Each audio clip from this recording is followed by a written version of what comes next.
Hundreds of persons turned out for a day of advice on how not to pollute. An ecology fair at the First Unitarian Church in South Miami heard a host of speakers point out our most serious pollution problems and also gave some down-to-earth alternatives to the current mess. Channel 4's Bob Mayer reports. In today's modern society, most people are almost forced to pollute a little.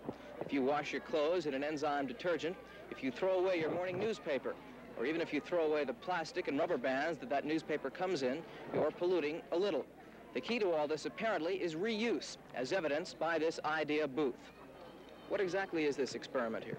Well, this is an experiment that a young man did. All he did was take some newspaper and add water to it, and he mixed it up in a pot, and then he heated it a bit.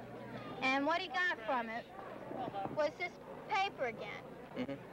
And he found that while it's still in a more wet form, in a state where it's a little more able to be formed and molded, he molded things from it, and what he got was something like a paper mache, which could be used, anybody who's ingenious and likes to do these things. I see, this is apparently a more sophisticated experiment. This also was originally paper? Yes, all these samples here are cardboard made from recycled products, and quite often in your everyday life, thousands of items come in cardboard packaging, which was made from recycled paper.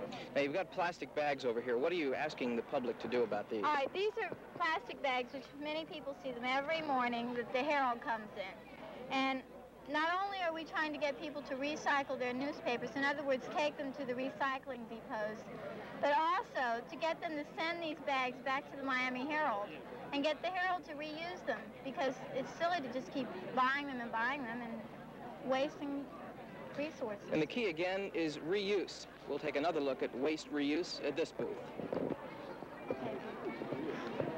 Generally, we're trying to show the process of recycling a community's waste into something more constructive.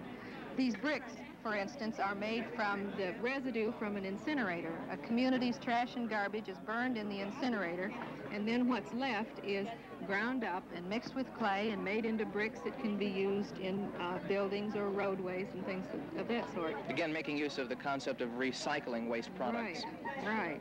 What is this glass wool here? It says made from no-return glass bottles. Well, it's just that. If we can get a glass recycling depot and the glass could be collected and ground up, this is one of the things that can be done with it, making insulation and material of that sort. Thank you very much. The Ecology Fair also took on the problem of overpopulation.